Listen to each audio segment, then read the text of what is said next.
प्रश्न 6 का दूसरा, उचित गुणधर्मों के प्रयोग से निम्नलिखित के मान ज्ञात कीजिए।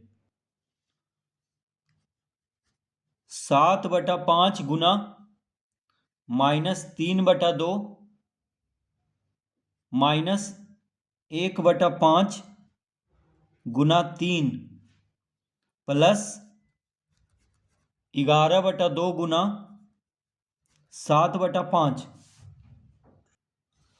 तो 7/5 गुना -3/2 -1/5 गुना 3 प्लस 11/2 गुना 7/5। तो इसको हम लिख लेंगे 7/5 गुना -3/2 प्लस 11/2 गुना 7/5 माइनस 1/5 गुना 3।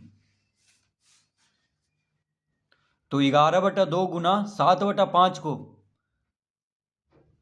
यहां पे लिख लेंगे। देखिए 11/2 गुना 7/5 तो प्लस 11/2 गुना 7/5 को यहां पे लिख लेंगे, यानी ये दोनों का क्रम को बदल देंगे।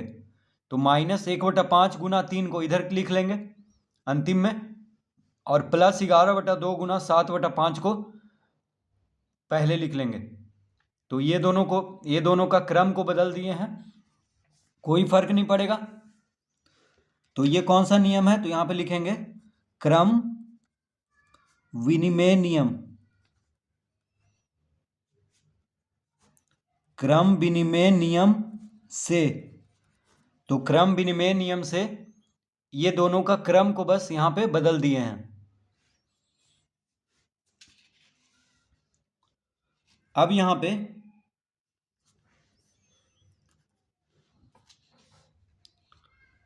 तो क्रम बदलने से क्या हो गया? अब देखिए 7/5 जो है -3/2 के साथ भी गुना हो रहा है, और 7/5 11/2 के साथ भी गुना हो रहा है। तो 7/5 दोनों के साथ गुना हो रहा है, तो 7/5 को कॉमन ले लेंगे। तो 7/5 गुना, अब देखिए 7/5 जब कॉमन ले लिए, क्योंकि इसके साथ भी गुना हो रहा है और 7/5 इसके साथ भी गुना हो रहा है, तो 7/5 को कॉमन ले लेंगे तो क्या बचेगा? इसको कॉमन ले लिए तो -3/2 बचा, तो इसको यहाँ कोष्टक के अंदर लिख देंगे -3/2। यहाँ पे प्लस का चिन्ह है तो प्लस का चिन्ह देंगे। फिर 7/5 कॉमन ले लिए हैं तो क्या बच गया यहाँ पे? 11/2। तो 11/2 को यहाँ पे लिख लेंगे और कोष्टक बंद कर देंगे। अब इसको लिख लेंगे -1/5 गुना 3,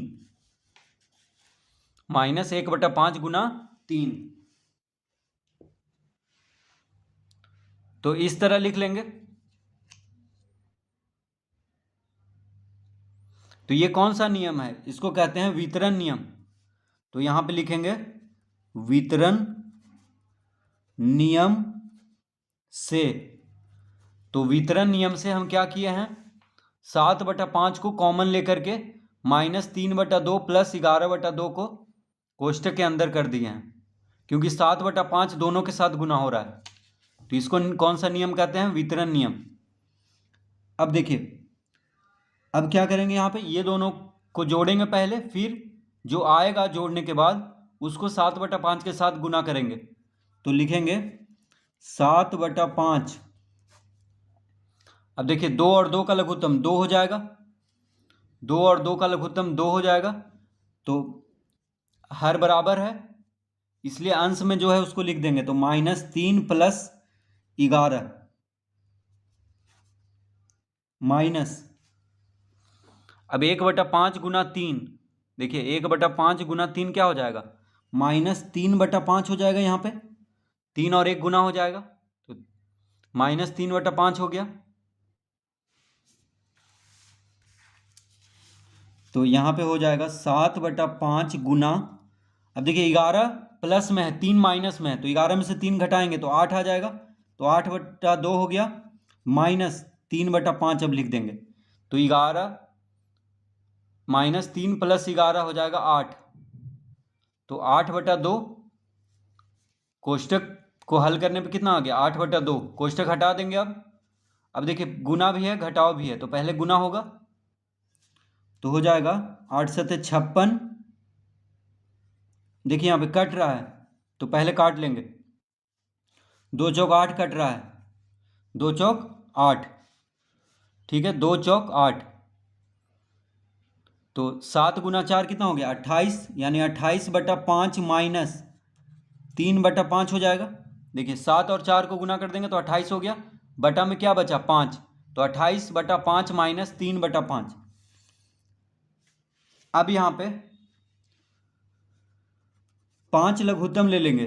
देखिए 28/5 माइनस 3/5, तो 5 लघुत्तम लेंगे, हर बराबर है दोनों का, तो अंश में जो है उसको लिख देंगे 28 माइनस 3, यानी आ गया 28 में से 3 घटा देंगे तो 25/5। 25 को 5 से भाग दे देंगे तो कितना आएगा, 5 5 25 कट जाएगा, यानी इसका उत्तर आ जाएगा 5। इसका उत्तर कितना आएगा 5 आएगा। 5 5 25, 5 बार में कट गया तो उत्तर इसका आ गया 5। तो इस तरह से इस प्रश्न को हल करेंगे।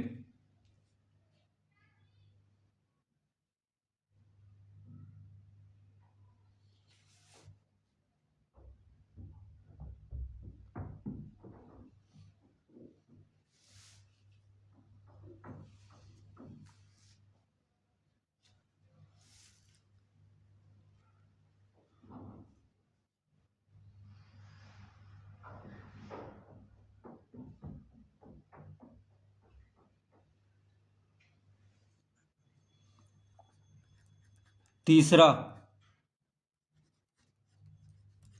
4/13 गुना -11/18 गुना 13/4, तो 4/13 गुना -11/18 गुना 13/4 है, तो इसको हम लिख लेंगे 4/13 गुना 13/4 गुना -11/18।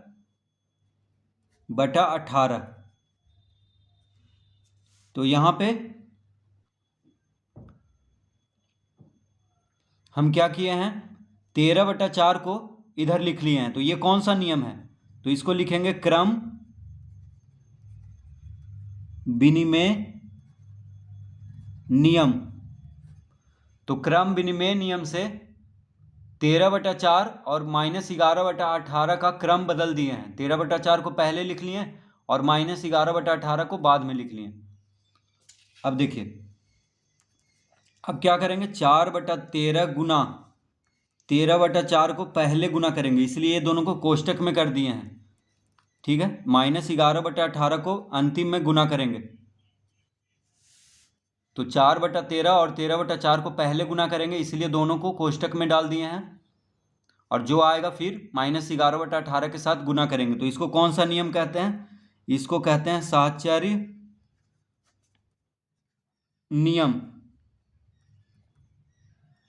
तो साहचर्य नियम से हम इसको पहले गुना करेंगे, कोई फर्क नहीं पड़ेगा, चाहे इसको पहले करें चाहे इसको पहले करें, उत्तर तो बराबर ही आएगा, लेकिन इसको पहले करेंगे तो आसान हो जाएगा गुना, क्योंकि देखिए गुना में तिरछा काट सकते हैं, तो 4 से 4 कट गया, 13 से 13 कट गया, क्या बचा 1 बचा, यानी कुछ नहीं बचा, कुछ सब कट गया तो 1 बच गया, तो 1 गुना -11/18। तो इसको गुना करने पे देखिए कितना आसानी से 1 आ गया। अब 1 से कोई भी चीज़ गुना करेंगे तो उतना ही आ जाएगा जितना गुना किए हैं, तो इसका उत्तर आ जाएगा -11/18। तो इसका उत्तर क्या आ गया, -11/18।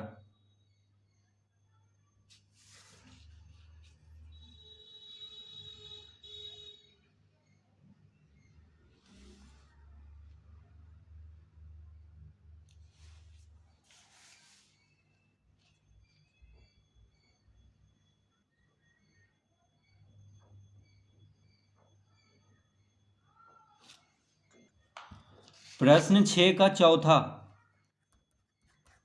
प्रश्न है, 4/7 गुना 5/19 गुना 21/16 गुना 38/5।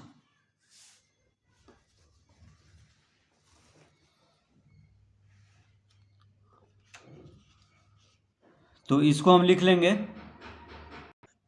तो यहाँ पे हम लिख लेंगे 4/7 गुना 21/16 गुना 5/19 गुना 38/5।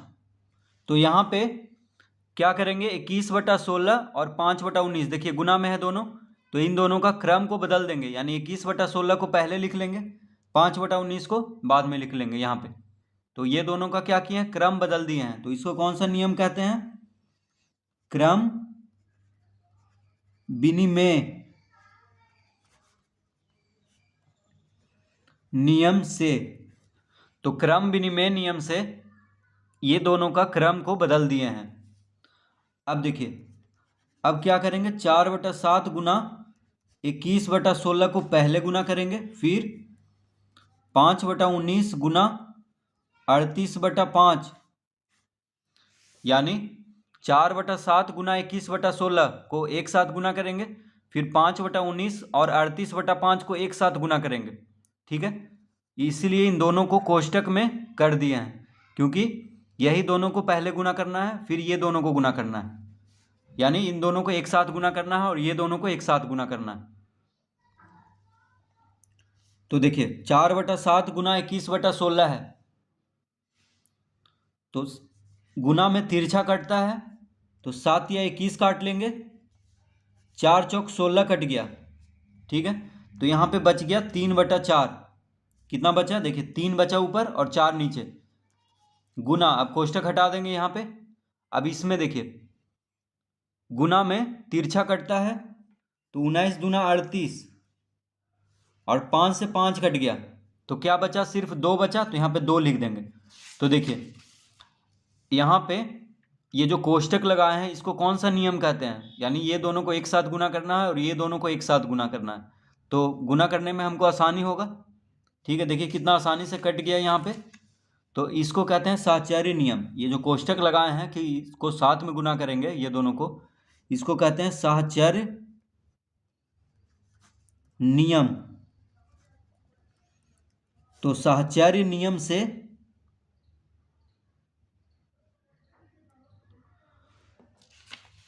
इस तरह हो जाएगा। अब ये दोनों गुना करने पे 3/4 आ गया, इसको गुना करने पे 2 आ गया। अब देखिए गुना में तिरछा कटता है, तो 2 दूना 4 काट लेंगे, तो इसका उत्तर आ गया 3/2। इसका उत्तर कितना आ गया, 3/2।